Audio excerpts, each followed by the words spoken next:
ಇವತ್ತು ಸಹಿತ ಅವ್ರು ಕಟ್ಟರ್ ಏನಪ್ಪ ABVP ಆಗಿರ್ಬೋದು ಅಥವಾ ಸಂಘ ಪರಿವಾರಿ ಆಗಿರ್ಬೋದು ಯಾವುದಾದ್ರೂ ಒಂದು ಸಂಘಟನೆ ಜೊತೆಗೆ ಇವ್ರು ಸಂಬಂಧ ಇದ್ದಿದ್ದದ, RS ಜೊತೆಗೂ ಸಂಬಂಧ ಇವರು ಇದ್ದಿದ್ದದ.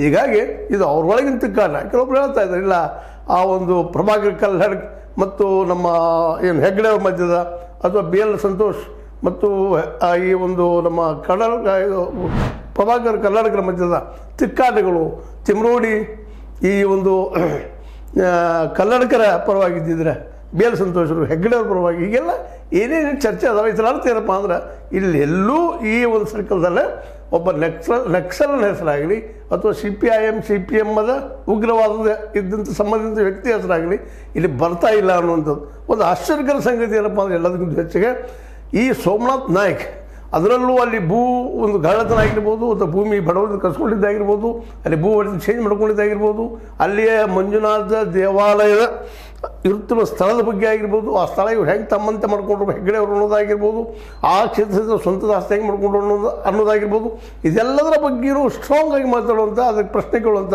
ವ್ಯಕ್ತಿ ಯಾರಿದ್ರೆ ಅವ್ರು ಸೋಮನಾಥ್ ನಾಯ್ಕರು.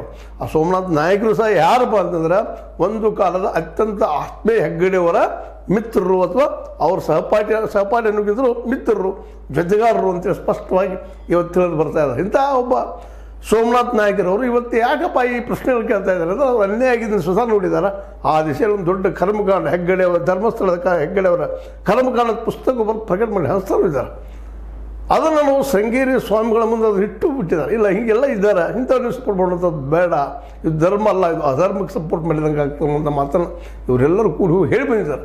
ಇದರ ಅರ್ಥ ಏನಪ್ಪ ಅಂದರೆ ಅಲ್ಲಿ ಲೋಕಲ್ ಜನ ಸ್ವತಃ ಅಲ್ಲಿ ಹೋರಾಟಗಾರರು ಅವ್ರು ಯಾರೂ ಪರಕೀಯರಲ್ಲ, ಅಲ್ಲಿಯವ್ರನ್ನ ಅವರೆಲ್ಲ ಅನ್ಯಾಯಗಳನ್ನ ಸಹಿಸಿ ಸಾಕಾಗಿ ಇವತ್ತೊಂದು ಅನಿವಾರ್ಯವಾಗಿ ಮೂಮೆಂಟ್ಗಳಿದ್ದಾರೆ.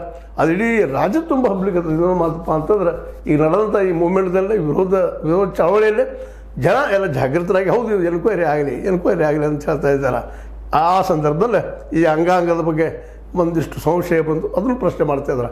ಈ ಒಂದು KS ಹೆಗ್ಗಡೆಯವರ ಆಸ್ಪತ್ರೆಯಲ್ಲೇ ಏಕೆ ಅನ್ನುವಂಥ ಪ್ರಶ್ನೆ ಇವತ್ತು